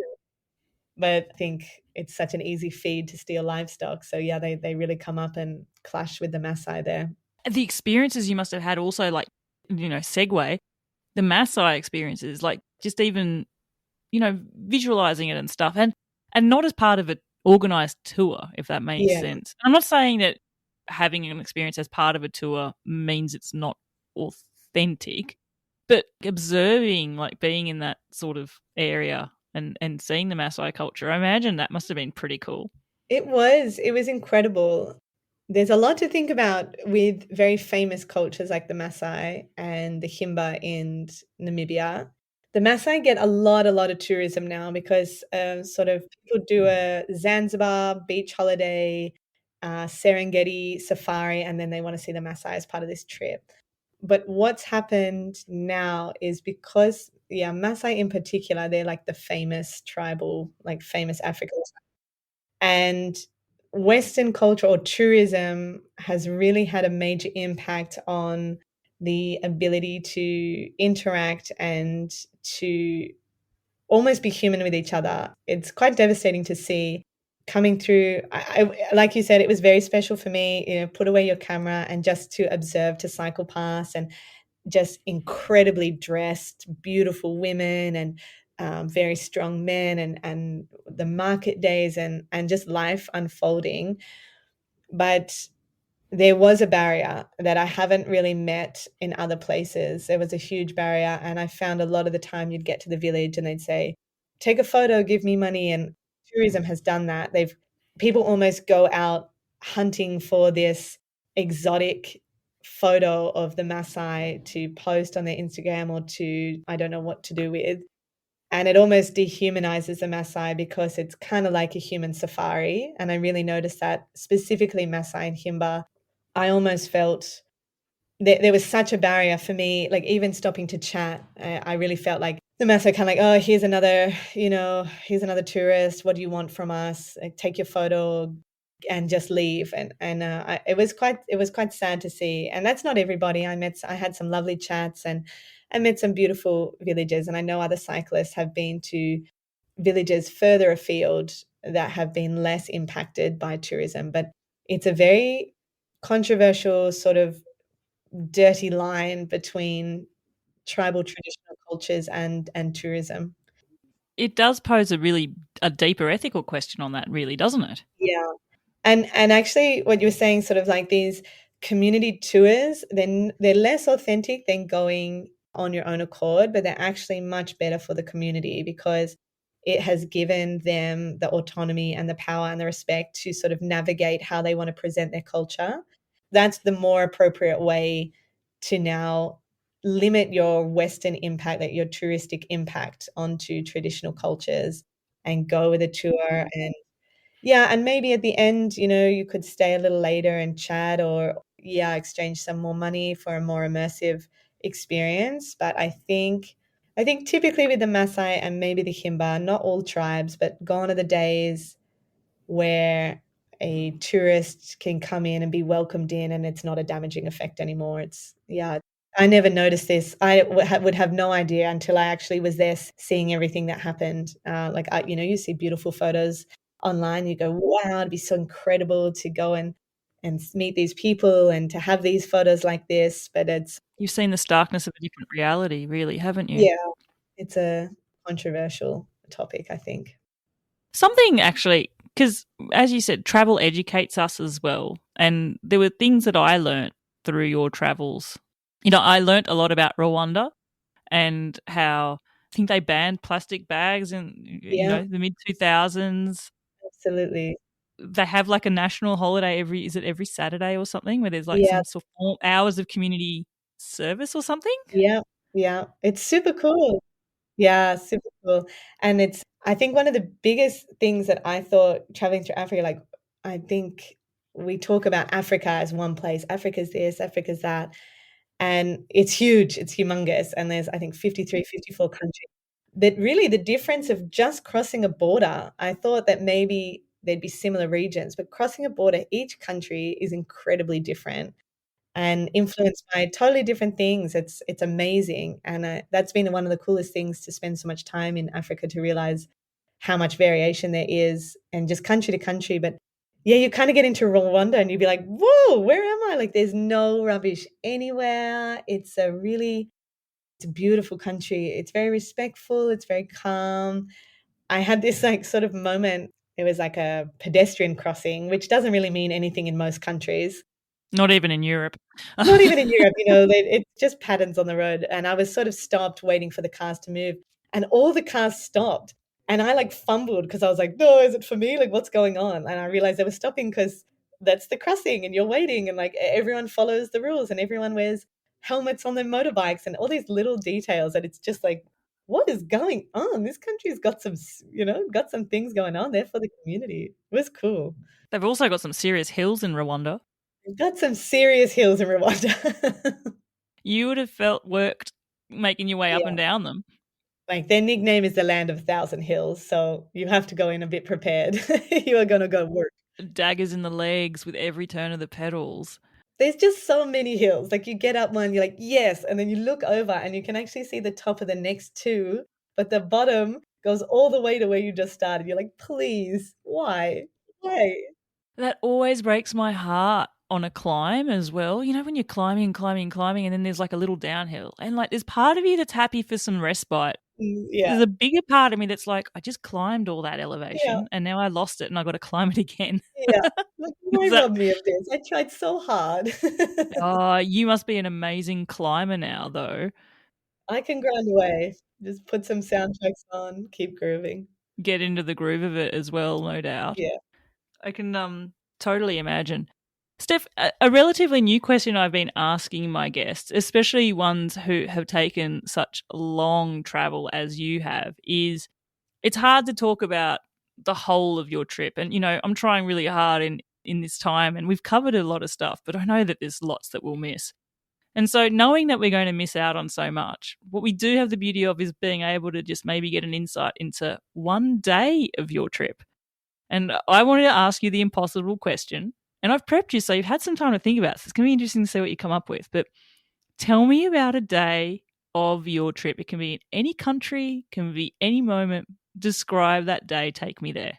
That's a wild question. It's a good one, but oh my gosh, like to choose from them is insane. And I was tossing up which one to say. I think either the first or the last one are pretty impactful for me. So which one would you rather listen to? Oh my God. Like there's a sneaky part of me that wants to just give myself the gift of 2 days. Am I allowed to ask that? I guess I am. You rule it. It's your podcast. Do what you Do want. it. Give me 2 days. All my listeners, you want to hear 2 days? Come on now. If you've made it this far, you're listening to 2 days. Yeah, if you made it this far, Exactly. You're in. you're in. I think the first day, which has surprised me now being after the last day, the first day was the proudest moment on the bike, the proudest day I've ever had on the bike, the very first day. And I was in Gibraltar being like, where am I? I hadn't really even heard of Gibraltar like before I'd booked the flights. This weird mix between Spanish and England. And I had never cycled with cleats. I had never cycled with 4 panniers that were fully loaded. I had my 10-liter shower packed ready for exorbitant showers. I just stood there like a total dork. I had never ridden in, like, chamois pants. I had no idea of anything. I couldn't fix my bike if it broke. I had never even changed a flat tire, and I was standing over my bike going, "Holy, like, this is it."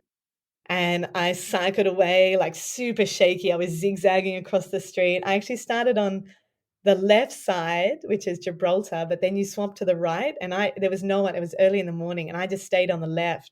And I had driven completely on the wrong side of the road, straight up, made all the mistakes.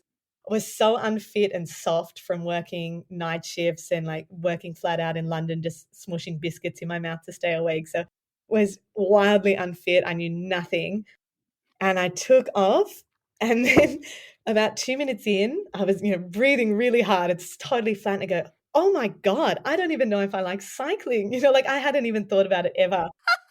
What if I hate cycling? Like, I've just blown up my life. I've quit my job. I've sold everything, invested in this, and I don't even know if I like this damn sport. And, That's hilarious. I know, it was like, "Oh god, I should have thought about this." And it was so hard, but I was just beaming head to toe with pride. I couldn't believe it. I was freaking doing it. It didn't matter. It didn't matter what the hell happened. I was freaking on this adventure, and whatever happened from here, at least I tried. At least I gave this all my effort, a red hot go, and I was here, sweating it out, zigzagging down the wrong side of the road, stuck to my pedals that I didn't know how to get out of. Like literally the example of all the gear, no idea. But my gosh, you have so much of an idea now. I love this story. All the virtual high fives, and my gosh, I'm so thankful that even whether you or not you like cycling or not, I don't know, but my gosh, I'm so glad you kept at it. Me too, me too, and it was incredible. I can't stop smiling when I think of that day. It was really to think of how far I've come and all the knowledge and maybe the confidence and understanding, but the first day was just this huge, literally a huge road lay ahead of me, and, it was unbelievable. I've never been so proud of myself than that very first Oh, day. I feel proud for you. Thank you. Take me to the next day then. Take me to your next. Did you say it was the first day or the last day? The Wow. final Oh, it's like the bookend of your trip. the bookend, yeah. What was that like? Tell me about it. Yeah, so the last day was really interesting. It was like I had made it, right? I had made it to Cape Town. This was kind of a ceremonial day to the Cape of Good Hope, the very tippity tip, the southwestern tip of Africa. And it was really no pressure. Like, I think the first day was all the pressure of, like, you've just blown up your life, you've got to achieve something. And the last day was the exact opposite. It was like, I know I've got this in the bag. I know everything. I could fix anything essentially that could go wrong on this thing. I know exactly what I need. I know what I don't need. All the confidence and just the celebration. I had made it. I had made this huge journey, and it was just a cycle for me. It was just for enjoyment. And I was so lucky. I had met just the most incredible people along the way in South Africa. And a whole group of them came to join me for my last day, and it was just beautiful. I had one other cyclotourist, Jonah, who's in Africa still, and the rest were all women doing total badass things just in their own lives, just super, super Woo! cool, kindred spirits. It was such a femi power, and, they were just like, "Of course we're coming. Of course we're coming to celebrate your last day." And we just had the most fun. It was perfect weather, sunshine, no wind. And I just thought, like, how could I think there was probably 8 of us or something. Like, how could there be 8 people that would just casually ride a 120-kilometer day just to celebrate? And it was just beautiful. It was super supportive, super loving, and this whole beautiful celebration of, like, I started with nothing and with no one and with no knowledge, and here I am at the end, full of friends, full of experiences, full of knowledge. It was also yeah, just an amazing day full of pride and happiness and a huge celebration of where this trip's led. It was unreal. Incredible bookends. Wow. And just such a juxtaposition to so total polar opposite to that first day. The first day setting off, no clue, no idea what's ahead of you. Yeah. uncertainty, not even sure if you're going to like the thing. Last day, all the clues, all the experience, all the insights, all the knowledge, Yeah. and your own crew Yeah. just celebrating the moment with you. What an experience. Wow. Yeah, it was really beautiful. I couldn't have asked her, yeah, better days, either one. Brilliant. Oh my gosh, I love it. And those moments are with you forever as well. Yeah, they I are. guess the other thing, I've used the word transformational a few times because I feel these trips can only be that. Like, you can't take a trip like this Yeah. and it not to change you. No, You know, when something happens slowly but surely, you don't sort of notice the change, sort of thing. But do you ever reflect back? That was an example of first day, last day, so different. But just even internally, the differences in you as well and how this journey has shaped you. yeah, it's a big question. That's a huge one, and it's gonna take a lot because 'cause I've only really recently finished, so it's gonna take a lot to sort of remember who I was just a couple of years ago because, I kind of just feel like me now, but for sure I was different. Maybe the biggest thing that I've learned, and this is gonna probably sound very cliché, but everything works out, and I remember at the beginning of the trip being like, "But what if this happens? But what about this? And what will I do if this go and what will I go and what will I do?" And I can still find sort of when a curveball hits and you start to, like, reel off, like, "What do I do? What do I do?" That every single thing has always worked out. It just works out, like, whether it's a path that you were hoping or something completely different, it works out. You find a way, you pivot or adapt or improvise or something random comes along, someone reaches a hand out and you follow it. And I think being aware that it'll work out, you become very open to opportunities and you start to listen like, oh, yeah, I could go do that. Or, yeah, that might be an option. Or, yeah, maybe I should do this. So I think I'm much more relaxed in just where life's gonna take me. I think it'll work out, and I know it. That's a fact, it'll work out. I don't know how, but that's a very cool feeling to know for certain.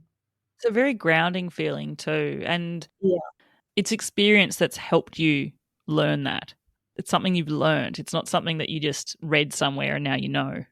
Yeah, exactly, and it's been a long learning curve, like the first time the bike broke or the first time I got flat tires or the first time something didn't happen, you go, "Oh my gosh, this is it, this is the end," and it never is. It never is. You just keep moving slowly, you'll get there. You say the end. I mean, it's the end of this chapter. I know for certain, Steph, just chatting with you, this is definitely not the end of you traveling in this manner. No. Certainly, there's going to be people, there's going to be new fans that have just been introduced to you in this conversation. People are going to want to get on board. How can they follow along with the future adventures as well as scrolling through the past ones? What's the best way for them to find you out there on the socials?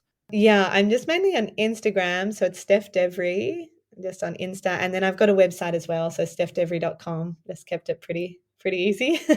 Simple is good. And listeners, I'll be providing links to those in the show notes for you as well. So it'll be super easy. Just go into your pod player, give it a click, and you'll be able to follow along there as well. All right, Steph, I know personally I could speak to you for days probably, but you've been so kind giving us so much of your time. So I am going to wrap this up, sadly.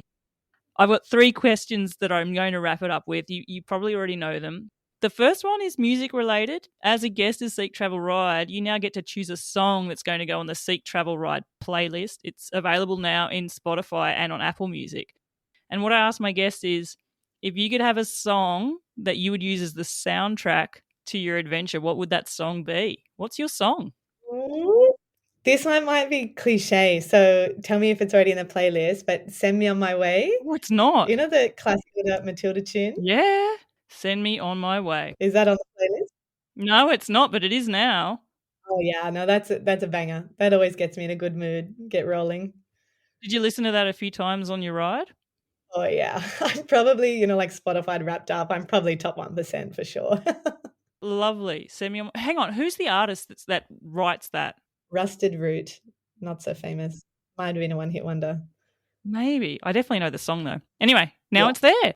Such an eclectic mix. The cool thing for me is, as the host, I know who's chosen the songs. I mean, true fans will as well, but I love it. I put it on. It's so random. Yeah, cool, I'm gonna have a listen to it. But what's cool is, like, I go on the adventures that my guests have gone when I hear the song. And I put myself, I wonder where they were when they were listening to this and bopping away. And yeah, it's cool. I'm happy with it. I'm happy. Actually, it's a shout out to Mackenzie Barney because it was when I interviewed you, Mackenzie, that this playlist came to life. So we talked music and then you said, make a playlist. I'm like, hell yeah, let's do it. Yeah. Awesome. All right, Steph, final 2 questions. The first one, Okay. you're going to be riding your bike all day and you have a choice. Are you going to be riding it perpetually up a climb, a never-ending climb, Oh, or perpetually into a never-ending headwind? What are you going to choose? I'm going to choose a climb. It's not such a hard question for me. The bloody headwind is it feels too personal. It's so demoralizing. It feels like Mother Nature is solely against you. That's a hard one. And I imagine you would have had, you would have had days worth of headwinds, no doubt, right? Days and days of very flat landscapes with an angry headwind, and then the next week, no headwind, you know? Like, it's just I can't handle it. Ever a tailwind? It never feels like there's a tailwind, but hopefully you had some tailwind moments. Yeah, there were some tail moments, there would have been. But the climb, at least that's just the environment, you know? I can accept that more. Yeah. I picture landscapes like sandy landscapes. So, we were talking about Saudi. I picture that as being a windy place. Well, maybe Namibia, like in the desert, that open scape. Were they windy places as well? Yeah, they can be. They can be, absolutely. Yeah, I had some pretty vicious wind in Namibia. Saudi, I might have just deleted the wind from my mind. I have to go back from the notes, but I don't remember it being too crazy, but definitely the potential, very wide open spaces. I also picture that there are a couple of places where you perpetually have sand in your tent. Yeah, it's not even just in your tent, it's in your ears, in your eyelashes, in your teeth, just everywhere, and all your food's crunchy. As I said, a proper immersive experience. Yeah. All right, Steph. Final question for someone who's traveled solo for so long. This will be interesting to see what you answer. You're going to be riding your bike. It's just 4 hours, but you have the choice to ride 4 hours on your own or 4 hours with other people. Which one are you going to choose? I'm gonna ride with other people.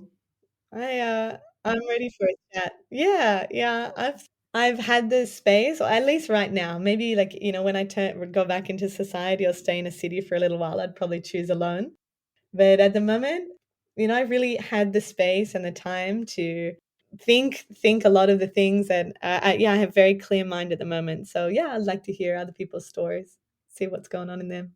Well, I know you've come to my neck of the woods in the Pyrenees before. If you ever feel like coming again and you want 4 hours with someone to ride up, Absolutely. maybe not a constant climb, but we do have climbs. Yes, some beautiful ones. Totally set a future date together. Whenever you want to arrive, Steph, you're always going to be welcome. Oh, that would be wonderful. Steph Devery, wow. What a conversation we've just had. Just skirting on just some of the details of this mega, mega trip of yours. When you were telling me about the story of that very first day and you said you felt proud. Yeah. I really hope that pride is something that you felt on each and every one of those days. You should be so overwhelmingly proud of yourself, Steph. Oh, 2 years, 7 months, 21,500 kilometers, 200,000 meters plus of climbing, 40 countries, it's a big setbacks, one. highlights, an overwhelming trip summed up with one word of kindness. Steph Devery, if I was going to use another word, I would say inspirational. Oh, thank you. Thank you so, so much for sharing your story and experiences here on Seek Travel Ride. It was a pleasure. Thank you so much, Bella. It was amazing. Well, I am absolutely buzzing having just chatted there with Steph and having her take me through that journey. Wow, what a trip she's had. And for certain, there is definitely so much more to come as well. Thank you so much, Steph, for sharing your story with us. And I think what excites me so much is that I know that when I get to share stories like Steph's on the show, that people are going to listen to it and be inspired to take their own little trip there as well. And I am just bubbling with enthusiasm with a healthy hint of wanderlust as well, knowing that people are going to be setting off on their own adventures.